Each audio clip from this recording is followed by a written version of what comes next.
Hello, and as promised on the page, this is the pre-launch information and interviews and sessions round about my new book, Curious Caterpillar. So for those of you who don't know me, my name is Kelly Lang and I am a mindfulness trainer and a hypnotherapist.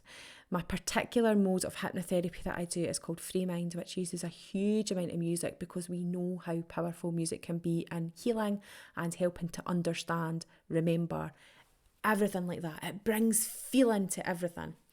So this is one of the reasons that it was really, really important for me to have music being a feature within my storybook.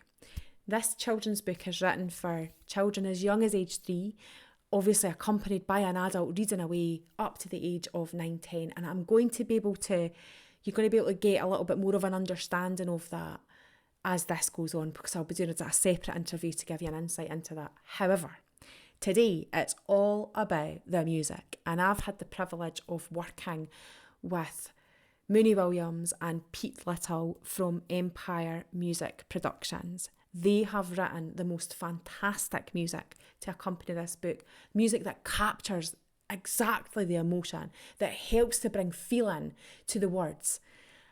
And I'm very privileged that we've been able to record this, and we will be producing the audio version of this at Substation Recording Studios in Rosyth. And the lovely Mick is going to be helping me to do that, so a great thanks to him as well. So, without further ado, here is a little interview. Oh, and listen out for some sneak peeks of the actual music that's going to be featured in the book. Okay, so we are here in Substation Recording Studios here in Rosyth, and this is Mooney and Pete, and they're from Empire Music Productions. They have written the most fantastic musical score for my book, which is Curious Caterpillar, which is going to be out very soon, so keep your eyes peeled because there's going to be a big Kickstarter campaign coming. We've been chatting a wee bit today, or we're going to chat a little bit today about the music, but I just wanted to introduce you, so I'll just let you introduce yourselves as well. Yeah, so I'm Mooney Williams and I do percussion and drums. I'm Pete Little and I do bass and keyboards, and we both do some vocals as well, so we just create music.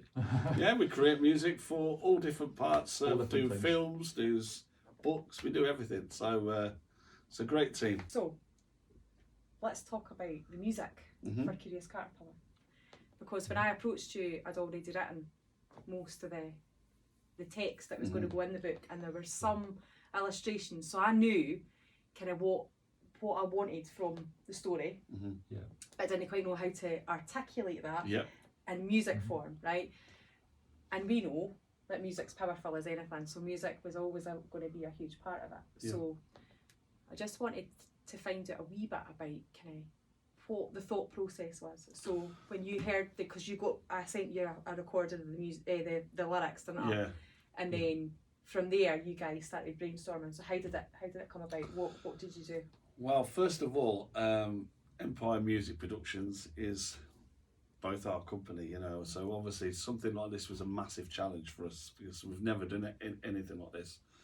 But we found it took us like 8 weeks to put the music together. Yeah. So we're really proud because the book's absolutely fantastic. We really enjoyed the book. Yeah. So, and it was literally to try and get sort of our music, what we feel from the book, over to the general public and the kids and that, to make it more fun, more interesting. So we worked quite hard, didn't we? Yeah, we wanted to get the emotions across really that were in the book, because we felt that was really important to try and get the different sections to work as one whole part of the book, you know. So we wanted to sort of look at, we kind of took it in one emotion at a time, didn't we, and just tried to that was come up with a theme for that was the toughest, because it took us 8 weeks to write the music, and because there was so much which was right, so much emotions in the book, it was taking sections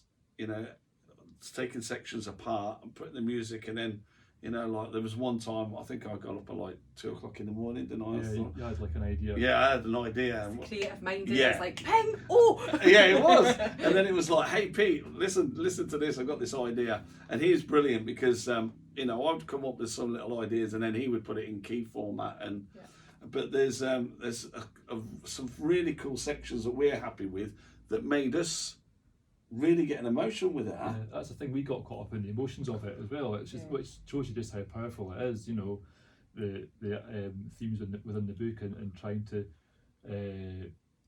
encourage kids to be more aware of their emotions and everything. And it works with adults as well, because that's the proof of it, is that, you know, we actually got caught up in that, and, you know, big time. I definitely works with adults. She's seen what I was like with it. I was like, when you had the whole thing. Yeah, you was crying. When I first heard that. But the other thing is as well is that, so for me, right, when I was thinking about it, the words are really, really important. Of course they are, right? Of course the words are important, and the way that flows, and the fact that the way, because it's written in rhyme, so it means that the kids can almost guess the part that's coming next and that, right? The other part that was really important for me was the picture, so it brought the words to life, right? But what the music does is help you feel the words, right? For me, so that's the most important thing, I think, for and actually the more that we can bring something to life for somebody and you can feel it.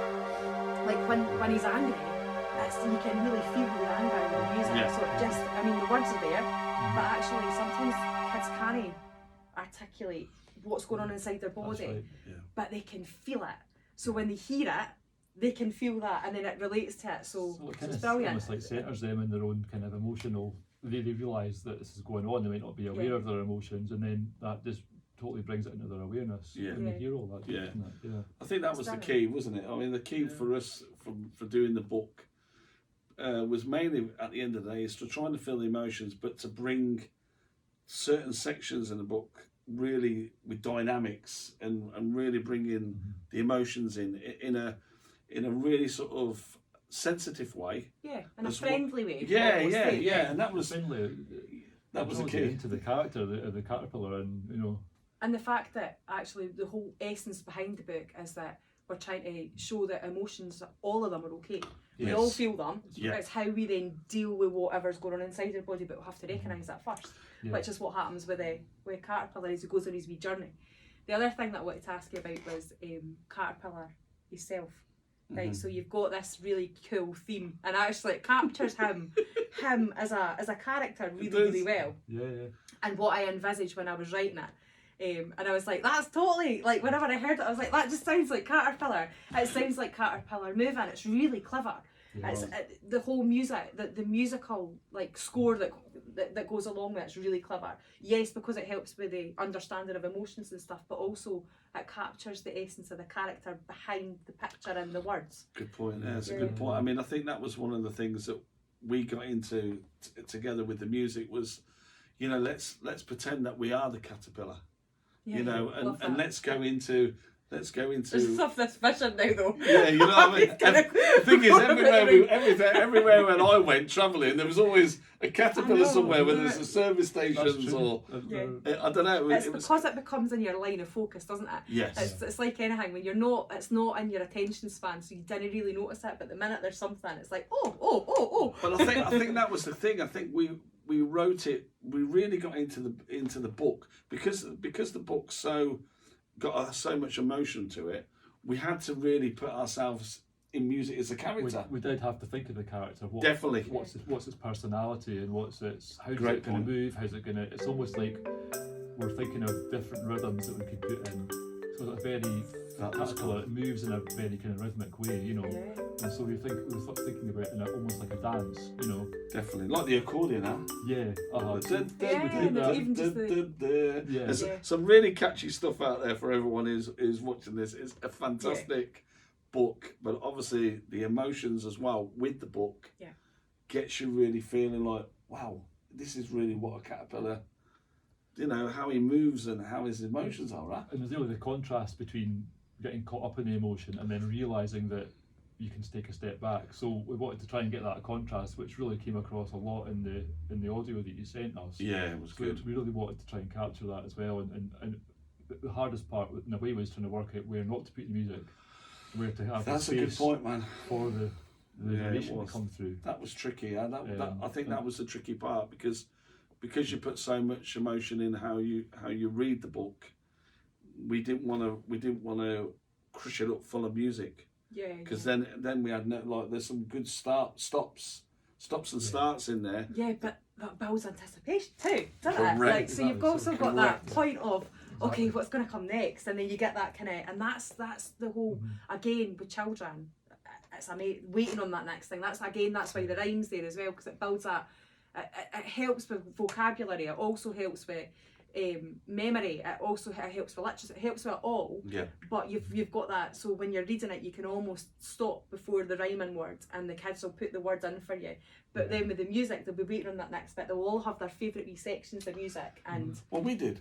Yeah, I mean, let's be Yeah. honest. that's it. We did. Yeah. You know what I kind of it kind of took me back to when I was at primary school and when we used to do something called Time and Tune. I think it was Yeah. called. You know, it was always like getting the kids to settle down and like just concentrate, a kind of relaxed concentration, that sort of thing. So that's kind of what I had in my mind, because I used to always enjoy doing that. You know, when I was at school. Yeah, that's a good point, really, because I mean that's one of the things that I felt that I wasn't great at school, and someone reading a book to me, I never got it. But see, when I was doing this, like working together, I went back to primary school, exactly, back to primary school, Yeah. and then thought, okay, let's listen to the music, and then I got to know with the music, then I got to understand the book. yeah, So it's funny how, the story behind Yeah. it. yeah, you know what I mean. I think I mentioned this to you as well when I was creating the book. The memory that I have, the biggest memory of the books that I remember the most are the ones that always had the music that went along with them. Definitely. The kind of the ones that you were able to read along with, and Definitely. it had something to capture you as well. Yeah. I still remember the songs. Feel like when I was wee for some of Wow. the books that I That's read. quite cool, that. It's And cool. yeah, but that's what my hope is for this. Yeah. Is that it goes on for generation after generation. It's one of those books that pull it, and it's exciting. I think it will. I think it's. I mean, I think from your point of writing it, I think it's took a lot of courage for you to write the book to start off with. I know when we talked a long time ago, when you first showed me the book and stuff like that, and then obviously with me and Pete putting the music to it, I think it's going to be one of these great books that you will bring out, because you've got the music and you've got the storyline, and the storyline is incredible. When you break it down into pieces, it's a really good. So I think you've done a fantastic job. As have you. And also a very, very special recording coming out very soon, which we can't tell you because it's top secret. But it's very exciting, It's what you'll love which it. they're going to be. Obviously not quite as exciting as Curious Cat. Nah, but, Curious Caterpillar is the book to go and buy. You That's the need one. to go out and So- buy this book. It's a perfect Christmas present, folks. It is. It is, and it's going to be out for Christmas as well. So yeah, so I hope you enjoy just hearing a wee bit about how the music's all come together and how it really complements the story and the illustrations of the book. So thank you so much. Thank you.